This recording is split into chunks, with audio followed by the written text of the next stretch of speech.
नमस्कार साथियों। आज 70,000 से ज्यादा युवाओं को भारत सरकार के विभिन्न विभागों में सरकारी नौकरी का नियुक्ति पत्र मिल रहा है। आप सभी ने कड़ी मेहनत से ये सफलता हासिल की है। मैं आपको और आपके परिवार को बहुत बहुत बधाई और शुभकामनाएं देता हूं। कुछ ही दिन पहले गुजरात में भी ऐसा ही हजारों लोगों को रोजगार देने वाला रोजगार मेले का आयोजन हुआ था। इसी महीने असम में भी एक बड़े रोजगार मेले का आयोजन किया जा रहा है।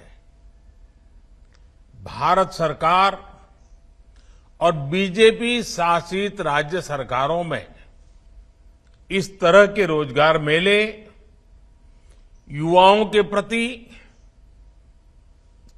हमारे कमिटमेंट को दर्शाते हैं। साथियों, बीते 9 वर्षों में भारत सरकार ने सरकारी भर्ती प्रक्रिया को ज्यादा तेज करने, ज्यादा पारदर्शी और निष्पक्ष बनाने को भी प्राथमिकता दी है। पहले स्टाफ सिलेक्शन बोर्ड भर्ती प्रक्रिया को पूरा करने में करीब करीब 15 से 18 महीने का वक्त लेता था, यानी करीब करीब 1.5 साल। आज ये प्रक्रिया 6 से 8 महीने में पूरी हो जाती है। पहले सरकारी नौकरी के लिए आवेदन करना ही बहुत मुश्किल होता था। एक एप्लीकेशन फॉर्म लेने के लिए घंटों लाइन में लगो रहो,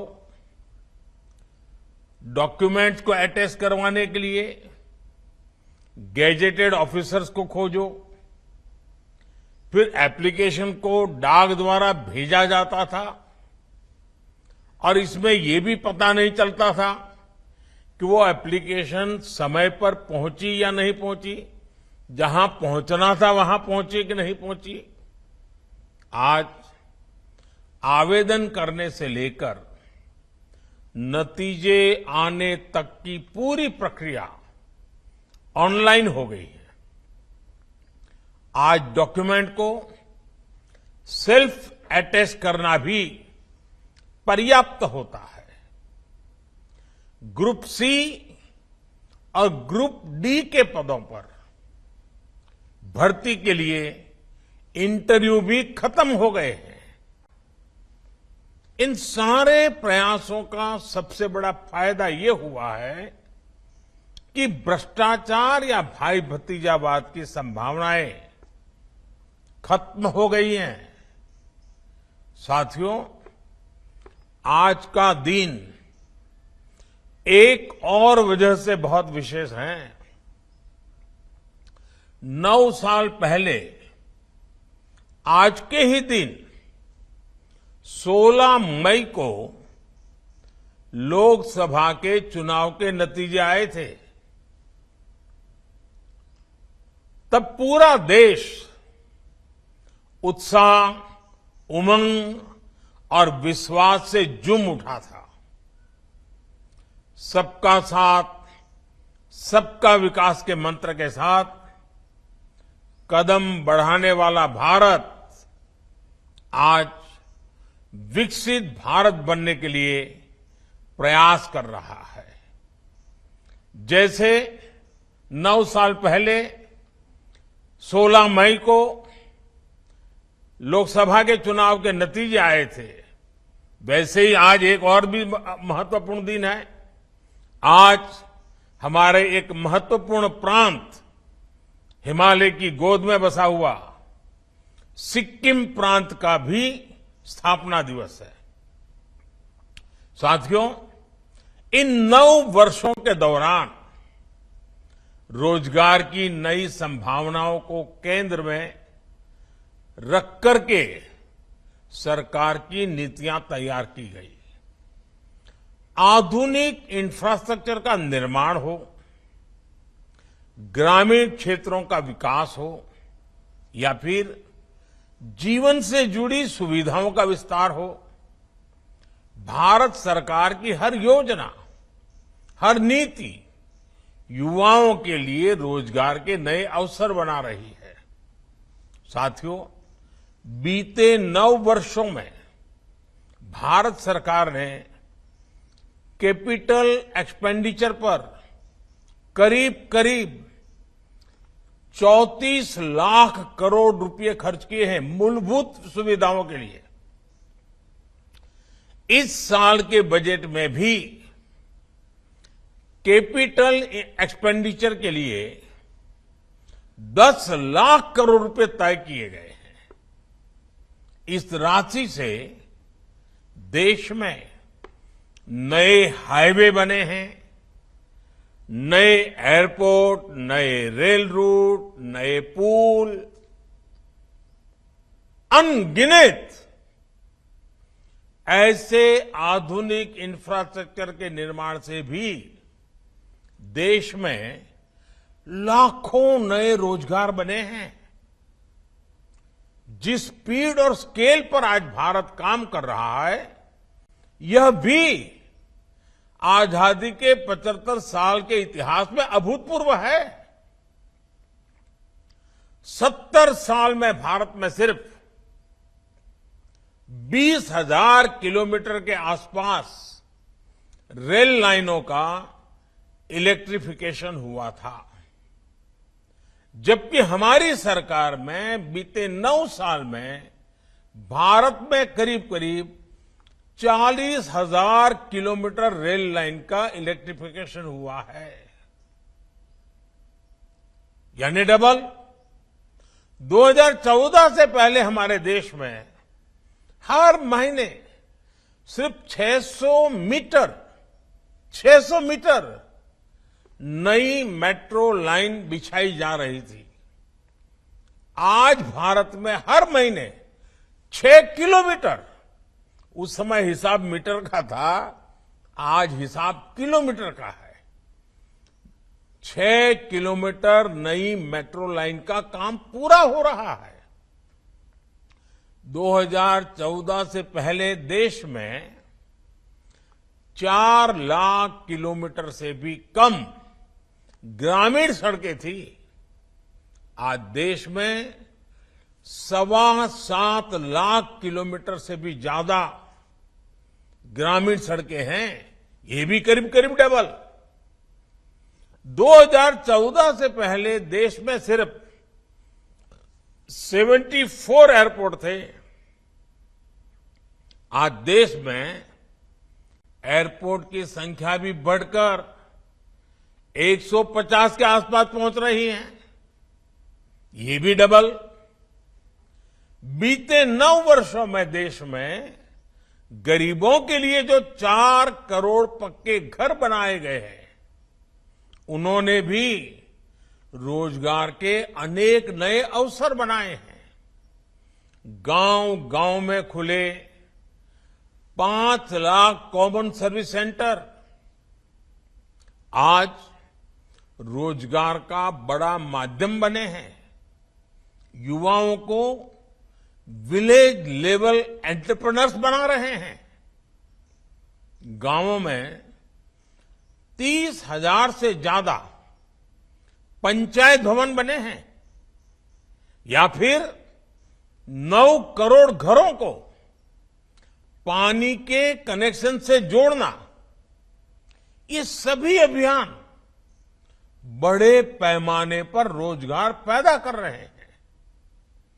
देश में आ रहा विदेशी निवेश हो या फिर भारत से रिकॉर्ड एक्सपोर्ट, ये देश के कोने कोने में रोजगार के अवसर बना रहा है। साथियों, बीते 9 वर्षों में नेचर ऑफ जॉब में भी बहुत तेजी से बदलाव आया है। बदलती हुई इन परिस्थितियों में युवाओं के लिए नए सेक्टर्स उभर कर आए हैं। केंद्र सरकार इन नए सेक्टर्स को भी निरंतर सपोर्ट कर रही है।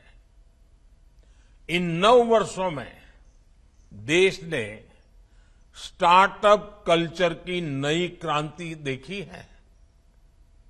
2014 में देश में जहां कुछ 100 स्टार्टअप थे, वहीं इनकी संख्या आज 1 लाख स्टार्टअप तक पहुंच रही है। और अनुमान ये है कि इन स्टार्टअप्स ने कम से कम 10 लाख युवाओं को रोजगार दिया है।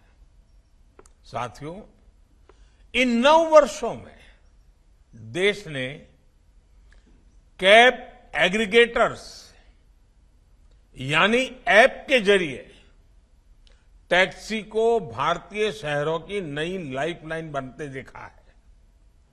इन 9 वर्षों में ऑनलाइन डिलीवरी का एक ऐसा नया सिस्टम तैयार हुआ है जिसने लाखों युवाओं को रोजगार दिए हैं। इन 9 वर्षों में ड्रोन सेक्टर में नया उछाल आया है।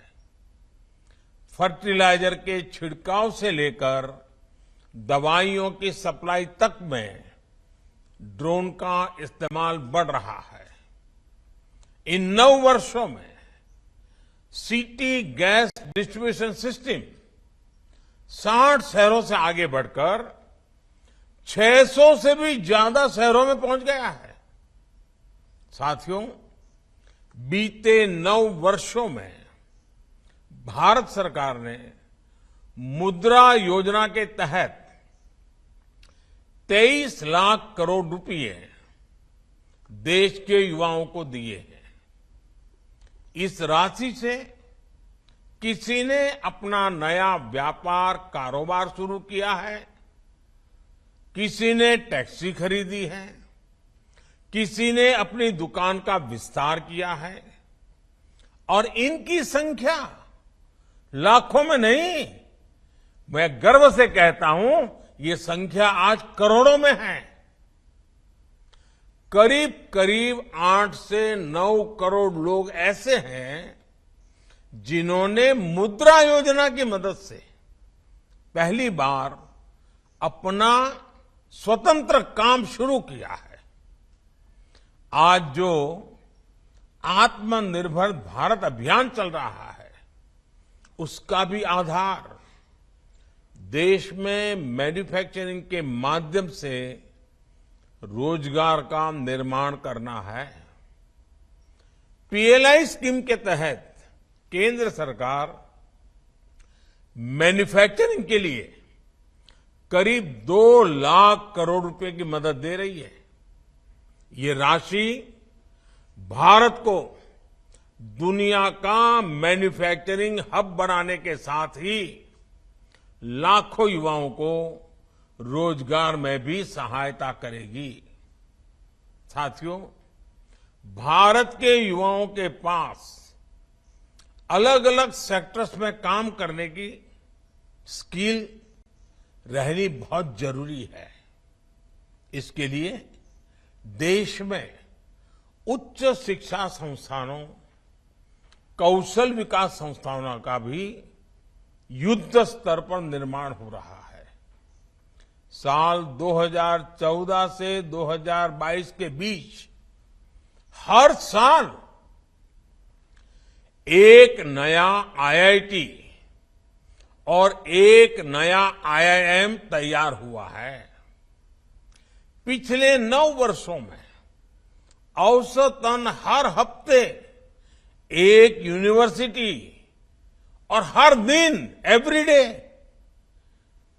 2 कॉलेज खोले गए हैं। हमारी सरकार आने से पहले देश में 720 के आसपास यूनिवर्सिटी थी। अब इनकी संख्या बढ़कर 1100 से ज्यादा हो गई है। 7 दशकों में देश में सिर्फ 7 एम्स तैयार किए गए थे। पिछले 9 वर्षों में हम 15 नए एम्स बनाने की तरफ बढ़े हैं। इनमें से कई अस्पतालों ने अपनी सेवाएं देनी भी शुरू कर दी है। 2014 तक पूरे देश में 400 से भी कम मेडिकल कॉलेज थे। आज इनकी संख्या लगभग 700 हो चुकी है। कॉलेज बढ़े तो स्वाभाविक तौर पर सीटों की संख्या भी बढ़ी है। युवाओं के लिए उच्च शिक्षा की पढ़ाई के अवसर बढ़े हैं। साल 2014 से पहले हमारे देश में एमबीबीएस और एमडी की सीटें सिर्फ 80,000 के आसपास ही होती थी। अब देश में एमबीबीएस और एमडी की सीटें बढ़कर 1,70,000 से भी ज्यादा हो गई हैं।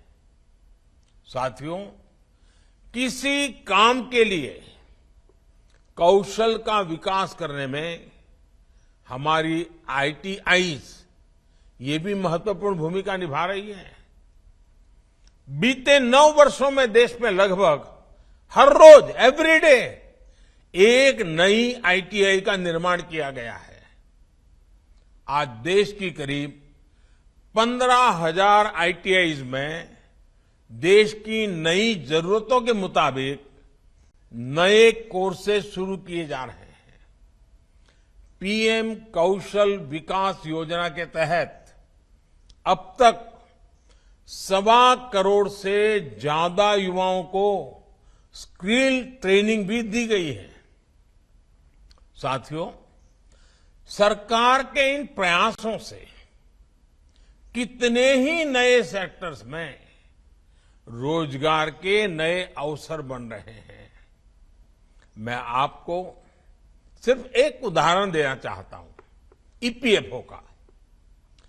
अगर हम वर्ष 2018-19 के बाद के ईपीएफओ के नेट पेरोल के आंकड़ों को ही देखें तो 4.5 करोड़ से ज्यादा लोगों को फॉर्मल जॉब मिली हैं। एम्प्लॉय प्रोविडेंट फंड ऑर्गेनाइजेशन का जो पेरोल डाटा है उससे साफ पता चलता है कि भारत में फॉर्मल जॉब में निरंतर वृद्धि हो रही है। फॉर्मल जॉब्स में इस वृद्धि के साथ ही देश में स्वरोजगार के मौके भी लगातार बढ़ रहे हैं। साथियों, बीते कुछ सप्ताह में जिस तरह की खबरें आई हैं वो भारत में इंडस्ट्री और इन्वेस्टमेंट को लेकर अभूतपूर्व पॉजिटिविटी को दिखाती है। कुछ दिन पहले ही मेरी मुलाकात वॉलमार्ट के सीईओ से हुई।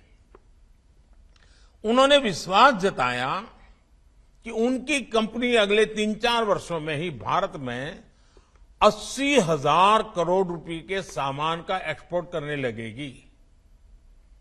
हमारे जो युवा लॉजिस्टिक्स और सप्लाई चेन सेक्टर में काम करना चाहते हैं, ये इनके लिए बहुत बड़ी खबर है।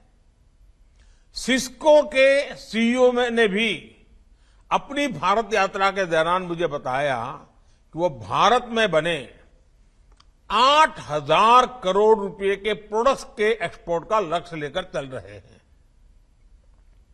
कुछ दिन पहले ही एप्पल के सीईओ भी भारत आए थे। भारत के उज्जवल भविष्य और खासकर मोबाइल मैन्युफैक्चरिंग को लेकर वो भी बहुत विश्वास से भरे हुए थे। दुनिया के मशहूर सेमीकंडक्टर कंपनी एनएक्सपी इसके टॉप एग्जीक्यूटिव भी हाल ही में मुझसे मिले हैं। वो भारत के सेमीकंडक्टर इकोसिस्टम के निर्माण और उसके सामर्थ्य को लेकर बहुत पॉजिटिव है।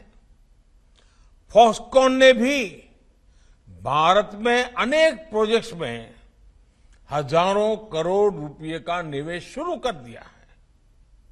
अगले एक सप्ताह में दुनिया की बड़ी कंपनियों के बहुत सारे सीईओ से फिर से एक बार मेरे मिलना होने वाला है। वे सभी भारत में निवेश के लिए जोश से भरे हुए हैं। ये सारी बातें, ये सारे प्रयास दर्शाते हैं कि भारत में अलग अलग सेक्टर्स में कितनी तेजी से रोजगार के नए अवसर बन रहे हैं। साथियों, देश में चल रहे विकास के इस महायज्ञ में इतने बड़े परिवर्तनों में अब आपकी सीधी भूमिका होगी। अगले 25 वर्षों में आपको अपने दायित्वों को पूरा करने के साथ साथ विकसित भारत के संकल्पों को भी साकार करना है। मेरा आप सबसे आग्रह है कि इस अवसर का भरपूर उपयोग करें। आज से आपके जीवन में सीखने का भी एक नया दौर शुरू हो रहा है। सरकार का बहुत जोर अपने कर्मचारियों के नए स्किल डेवलपमेंट पर भी है। इसी को ध्यान में रखते हुए ऑनलाइन लर्निंग प्लेटफॉर्म iGOT कर्मयोगी शुरू किया गया है। इस प्लेटफॉर्म पर कई तरह के कोर्सेज उपलब्ध हैं। आप उनका पूरा उपयोग करें। आपकी क्षमता जितनी बढ़ेगी, इतना अपने कार्य पर सकारात्मक प्रभाव पड़ेगा और क्षमतावान लोगों के कारण कार्य पर जो सकारात्मक प्रभाव होता है, उसका प्रभाव देश की सभी गतिविधियों में सकारात्मकता को गति देता है। आज इस महत्वपूर्ण अवसर पर आपके जीवन के एक बहुत महत्वपूर्ण पड़ाव पर मैं एक बार फिर आपको तो बधाई देता ही देता हूं, आपकी नई यात्रा के लिए शुभकामनाएं देता हूं। साथ साथ आपके परिजनों को भी, आपके परिवारजनों को भी, क्योंकि उन्होंने भी आपको बड़ी आशा, अपेक्षा और उमंग के साथ जीवन में आगे बढ़ने के लिए बहुत कुछ दिया है। आज उनको भी मैं अनेक अनेक शुभकामनाएं देता हूं। आपके उज्जवल भविष्य के लिए प्रार्थना करते हुए फिर एक बार बहुत बहुत धन्यवाद।